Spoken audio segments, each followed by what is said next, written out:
Hey guys, this is GamerCat. We'll do something a little bit different here. A game I've been playing quite a bit over the last couple of months. Steve will tell you it's been a lot of time spent, most of it's been idle, but I've been playing Duelyst for a fair while. I think it's kind of good fun, even if it is a little bit too aggro oriented at the moment. Hello Entropic Gaze, hopefully we get a patch on that sometime soon, but hey, that's not what we're here to talk about. So, for those who are not aware of what this game is, basically think of Hearthstone with a chessboard. Basically Hearthstone cross like Final Fantasy Tactics type stuff. And that's kind of what you've got. You've got the card game aspect of Hearthstone with the minions and your spells, your Bloodborne spell, all of that fun, basically hero power and all of that fun stuff. But you control them and move them on a board. And that changes a lot of the aspects of actually fighting with the things, because you can position monsters out of the way, make sure they don't get attacked if you've got an ability you really want, and there's a lot of fun stuff. So, obviously there's a sentence menu. The reason I'm wanting to show this off is because last night when I was grinding up to Diamond Rank, I had one of the most amazing games I have seen on this here program. Might only be at gold rank, but as you can see with the accolades over here, my opponent has been playing an awful long time, very experienced player, so far more experienced than me, that's for sure, but that's fine, because experience only takes you so far. So there are 6 factions in the game. Each faction's got 2 different generals, so slightly different playstyles drastically different depending on the faction themselves, but my faction is Lionar, the basic sort of one you start with. Basically a lot of big minions, a lot of taunt style stuff, or provoke as it is in this game. Just try and outvalue your opponent. My opponent is playing Vanar, which has basic sort of control class, tons of removal options, and yeah, there's a lot of scary stuff with that, and if they can manage to play a few big minions down, Lionar's trouble is with dealing with giant health minions and whatnot, so that can be kind of problematic.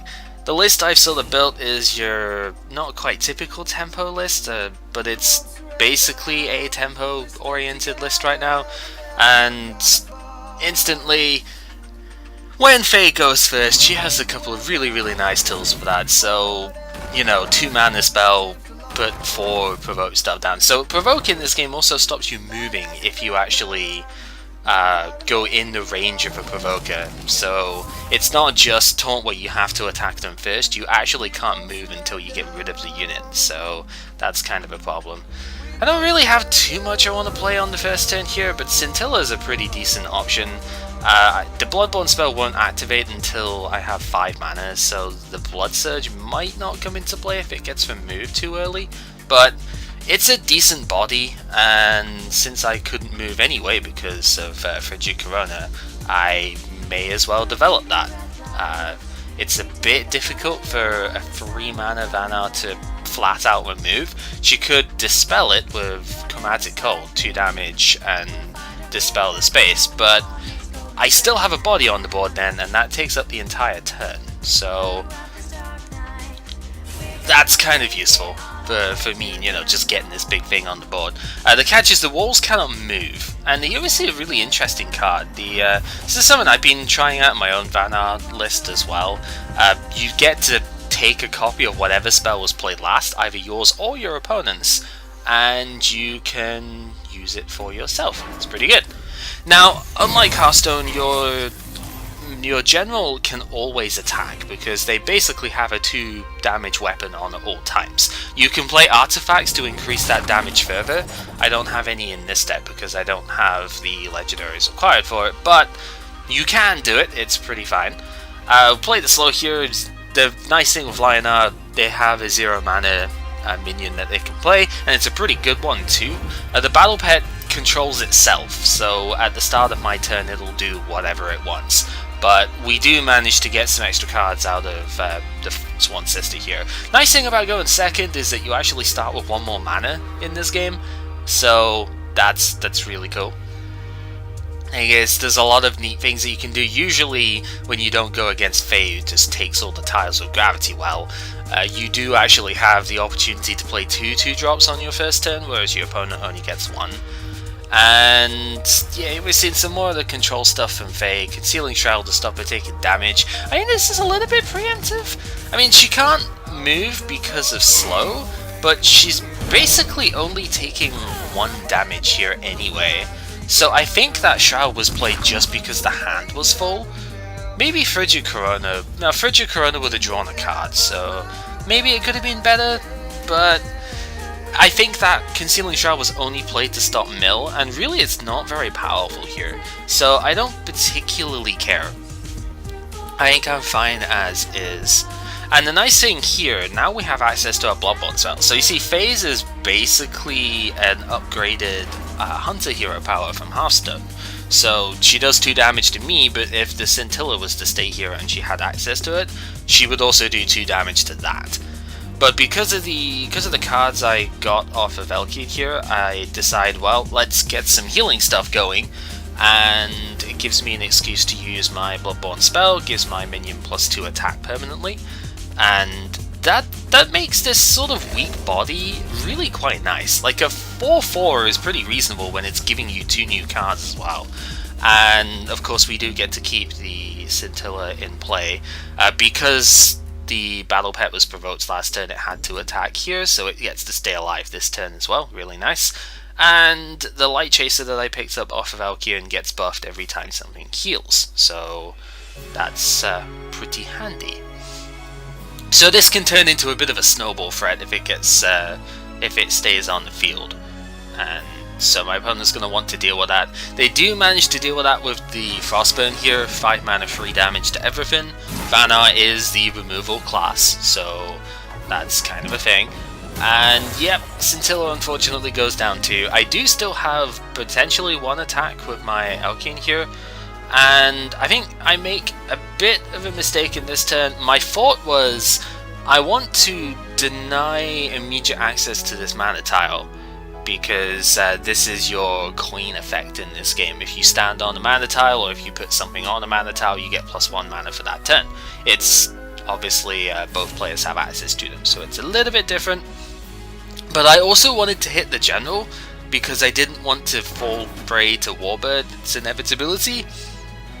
Unfortunately, I forgot that Warbird is sort of going to come in play next turn, so that'll actually kill off the Argeon too. So really what I should have done here is I should have just attacked into Faie, did an extra 4 damage, but I didn't because I'm a derp, and oh well.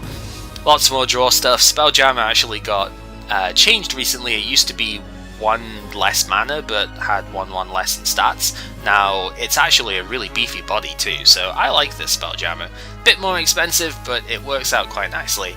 It will let Faie draw extra as well, but with the style of deck that we've been seeing here, there haven't been that many cards that she's been playing, and it seems like it's much more heavy, or like a top heavy deck. There's a lot more high cost cards in here than, or maybe they've just drawn a lot more high cost cards, so that's kind of a thing. You get to play 3 copies of a card in the deck, so we are obviously seeing the second Concealing Shroud here. If I had a Dispel effect, I could remove that effect next turn, but basically I just can't damage her in this turn, this coming turn, which is fine. I don't really need to worry too much about that.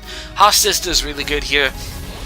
Switches my Spelljammer into the firing range, so that is also going to get hit by Warbird now.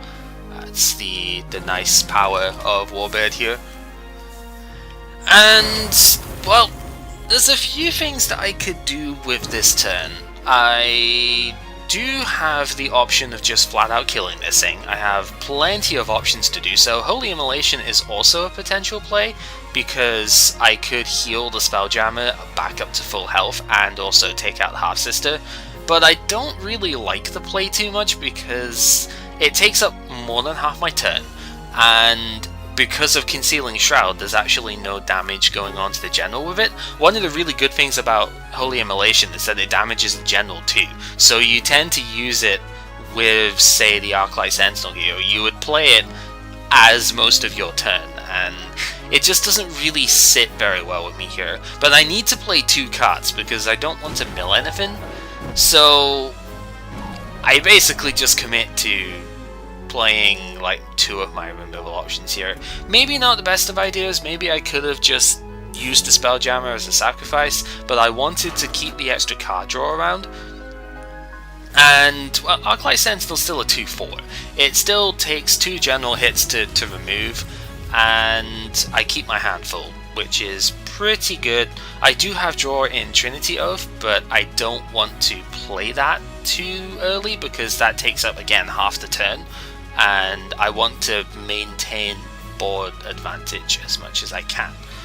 So, Faie can still take this mana tile if she wants by moving here and then putting a minion on it, but that then moves her out of position to take on the Spelljammer, which, I mean, the Spelljammer's safe here unless it gets hit by a ranged removal, because you can't move through the enemies. You can move through your own allies, and you move up to 2 spaces at a time, but you can't move through enemies. So this Spelljammer is pretty safe. Sleet Dasher is something I need to remove immediately, however, because this thing combines with a spell Boundless Courage, which does +2 attack and stops the minion getting damaged in that turn. So it basically just clears your entire board with a 5 damage, 5 attack minion that can't get damaged in the turn, and kind of does what Tyrant Dragon used to do in Yu-Gi-Oh! Actually, where it just gets to attack again if it destroys a monster. So it needs to go. I only have 1 copy of Circle of Life in this deck because I haven't managed to fit the second one in with the other removal options, so this is kind of painful, but it does let me get some good stuff on the board. Bloodtear Alchemist on the mana tile gives me the 9 mana I need to put this turn off, so we have dealt the 6 damage required, which is pretty good, and we have a Provoke out. So Silverguard Knight gets +2 attack when it's next to your general, in any of the 8 spaces around the general, up to 8 spaces. Of course, if it's in the corner, it's only 3. But yeah, basically you get an extra attack there. And here we see one of the new minions for control stuff. This is your Ragnaros of the game. 7 mana, 7/7, slightly weaker than the Ragnaros, but you only have 9 mana in this game, so it functionally sort of does the same. And when you use your Bloodborne spell, it does 7 damage somewhere on the board. Unlike Ragnaros, it can actually move and attack as well. This thing is an immediate threat and needs to be removed straight away. So there's a few ways that I can go ahead and do that. The main thing I'm going to do is move my general out of the way here so that I can put in the Sentinel and get the Holy Immolation off. Getting the attack on the general first to do an extra 2 damage here, because Holy Immolation does actually heal your minion for 4 health as well. So since I'm not going to attack the Meltdown with it because it won't do enough damage, I basically just use this instead. Plus 3 attack to it, but it loses 3 health, so 10-0 it just dies. And I have a couple of mana left, not really much I wanted to play. I replaced one of the cards to get Tempest, which would just kill my board right now, so not really too good. But I do get to buff this with +2 attack, and once you hit 8-9 mana, you can use your Bloodborne spell every turn. So that kind of puts this game on a clock, because Warbird can come out every single turn, and I need to make sure that I kill my opponent before I get burned out, just like you would against Hunter. And yeah, that sort of brings a bit of inevitability, and we see a second Meltdown here. Most of these Faie decks only play 2 Meltdown. I know I've only managed to fit 2 in, so if I can get rid of this one, then that's it. But it's another 7 health minion, and well, this is where the buffing power of Argeon comes in real handy, because we managed to buff this thing twice now. It's a 6/1, and then Tempest will do 2 damage to everything on the board, so that actually does clear this out quite handily. And luckily we didn't lose the blood tier to that, because this turn would have been much harder if that was the case. I may not have actually been able to clear it if that happened, so thankfully that's not the case. And we also get a nice provoke out here as well. So we do have the Draining Wave, if anything, sort of big comes out. I don't like playing Draining Wave against Faie because of the 4 damage to myself, but if anything huge comes out, I might have to play that. It is a 1 mana 4 damage spell, so you can't really complain too much about that. But here, well, Faie still got a full hand. This game is far from over. Like, I might only have to do 7 damage here, but that 7 damage is going to be kind of hard to do with the hand as full as it is. And so here we see the final Concealing Shroud coming out. I am very happy to see that, because that means that if I can manage to get some hits in, I definitely won't be in trouble of just not being able to do damage for a turn. Here we see the Frigid Corona coming back out. The reason, even after the Enfeeble came out, the reason that this was still a free one is because Zeal doesn't get negated. The stats get reduced to a 1/1, but it then just kind of gets the +2 attack from its passive. And, well, here we get to see this guy. You don't normally see this guy, especially not in a tempo deck like mine, but Argeon kind of gave me the big minion here, so deal with that, basically. It gets to stop him from moving, it gets 2 attacks a turn if it actually gets to stay alive. We have healed 3 times in this game, so 1 with the Holy Immolation, 1 with the Scintilla, and 1 with, well, there's something else that we healed with. I think it was Circle of Life. So, thing. Fortunately, kind of dealt with it fairly easily, but hey, that's fine. Sojourner is a pretty good card for the control-based stuff, because whenever it damages stuff, you draw a card. It's kind of like, what's its face? Acolyte of Pain, but it doesn't draw if it gets damaged, only when it does damage, so slightly more proactive than that. Half Sister is really annoying here because it does kind of clear this without even getting 1 damage off, and Faie gets to move, which is annoying. But here we just pull the trigger, gotta draw here. Also gets free heal, which is pretty good. And I kind of think about what I actually want to do here. I don't want him to draw cards, so I was sort of tempted to play Azurite Lion and Azure Herald and buff the Lion, but in the end, I figured, well, 12 health is probably safe enough right now. With the positioning as it is, it'd be very difficult to deal that much burst, especially if I was to put the Lion in the way. But I figure I need to deny the draw. I can't give my opponent, like, more cards in their hand here. And the Azurite Lion was hard to position here, because I wanted it to be relevant. If I placed it on the mana, like the Dispel Mana Tile here, then it wouldn't be able to reach Faie. But here, it is actually vulnerable to an attack, so if there's another removal option here, then that could be kind of annoying. We have already seen a couple of Half Sisters, so it'll be difficult to use a Warbird to remove it. But Chromatic Hold is definitely something that we see here. One of the most powerful cards in the game, actually, in my opinion. Just a simple 2 mana spell that dispels any space on the board and then does 2 damage to the minion that's there. And here we see another Sleet Dasher. I'm starting to run out of options to try and remove something this big, and it's getting a little bit scary at this point. I feel like the game is slipping away from me. I don't have the burst option to just go like Saberspine Tiger Rush here, because I don't play that card. So this is getting a bit dicey. I'm trying to work out here just how am I going to win this. Second Trinity Oath is good, it does give me more health, which is nice. Unfortunately, it doesn't draw me anything to handle this. There's not really a whole lot in my deck that could have handled it, to be fair. There would have been Draining Wave plus the Arclyte Sentinel here would have probably been what I was searching for, but we didn't get that, so I kind of make a bit of a misstep here. I shouldn't move here, I should actually move to this spot, because if I move to this spot, then I can play the Azurite Lion out of the way of the Sleet Dasher, and just sort of distract it with the Silver Guard. I knew Boundless Courage had to be coming, but I didn't really consider my placement quite well enough here, because if I'd have put the Azurite Lion at a diagonal, then it could have actually done some good work here. but I didn't, so bit of a misstep. So we are obviously going to have to see the Boundless Courage here. And that's going to make this a 5 attack minion. Unfortunately, that's enough to take out the Silverguard Knight. So, yep, here we go. +2 attack and takes no damage. So it's going to go and clear this. It then gets reactivated. It comes and clears the Lion. It gets reactivated again, and it smacks me in the face for 5. So, not particularly fun. That's going to be an awful lot of damage out this turn.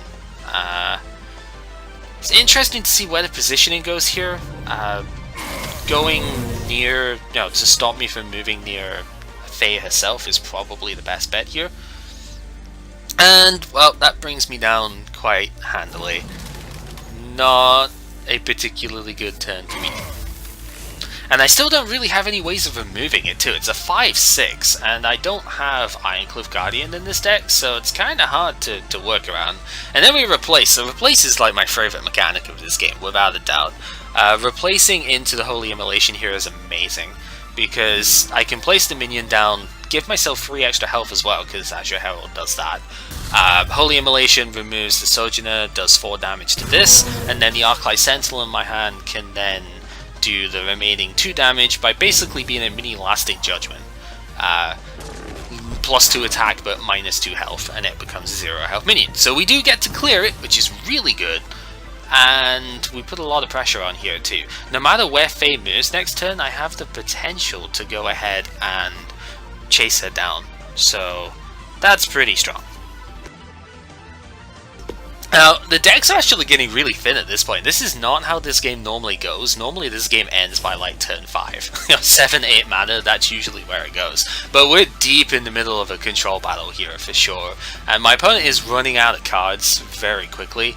The Sojourner here is one of the last options for that. See a Dancing Blades come out. If this could have been positioned, say, here or here, that would have done 3 damage to one of these two, but you can only put minions nearby your own friendly units, so there was no way that it could have actually gone here. The exception is if you've got the airdrop power, but nothing here does. So, I need a little bit more healing this turn, so we're going to play the Scintilla. I'm going to be using my Bloodborne spell every turn anyway, so we're going to give ourselves a little bit more oomph here. This what's nice here, I've got a lot of high health minions, or relatively high health minions in Lionar, so being able to give them attack buffs as well is really good. So heal back up to 10. 10 damage with 1 card in hand is going to be really hard to deal. So, you've got 7 damage, maybe 9 if you go with this. Again, it's not impossible, Chromatic Cold with Dirt, but it's not the easiest of things to set up here. I consider playing the other Azure Herald as well, but I figure getting more cards in hand this turn would be the better option. And yeah, if we don't die this turn, we have a really solid option here. So Fizz is kind of nice, we've got another 2 health healing here, another Arclyte Sentinel is nice. We do draw the last Holy Immolation too, which is good. One of the other nice things I like about this game is you draw at the end of your turn instead of at the start of your turn, which I think is really cool because that basically gives you time during your opponent's turn to really think about what you're doing. Combine that with a replace mechanic and you can often have a lot of interesting stuff to think about, and just act on whilst you're going through stuff. So I don't know exactly what you do here. This is an obvious enough trade. You only take 1 damage and you draw a card, so you have access to another thing to do this turn. That positioning is interesting. It sort of implies that Dancing Blades is going to move up here, which would make sense. You can bring me down to 4 quite easily. Vanar doesn't have any sort of big AoE that would kill everything here. Frostburn wouldn't be enough because it would leave these at 1 health. So Frostburn by itself is not good enough. It could clear out everything if this swung in as well though. And in the end, I'm not entirely sure what my opponent's going for. There's a half-sister, so that's going to swap these 2 around. And I think a Warbird was going to come out there, but my opponent unfortunately ran out of time. There is about a 90-second time limit on your turns, so unfortunately ran out of time, and that basically decides the game by any sort of method with that there. But I just buff my minion and attack in and win. Don't even have to actually attack myself in the end. So it is kind of unfortunate that it ended up like that. I have had a couple of times where I've ran out of time myself. It is a skill, obviously, that you need to think with a game. And yeah, I don't know exactly what my opponent would have done by the end of that. My best guess would have been Frostburn as an option, but I think we saw the second Frostburn got milled earlier on in the game. So maybe there wasn't a third one in deck. It's hard to fit everything that you want into these decks. So it might have been the case that there just wasn't too much of an answer left. And yeah, we take a win in the most ridiculous game I have played and seen in this game yet. So hopefully you have enjoyed that. Hopefully there's a decent bit of explanation on stuff. And if you try out this game, you know, there's a referral thing that you can add my username and get an extra pack and stuff at the start, but that's not really too relevant because I imagine most of you have already started the game anyway. So, like I said, thank you very much for watching, and yeah, hopefully until next time you enjoy yourselves and take care. Totally not just waiting for the end of this song. What are you talking about?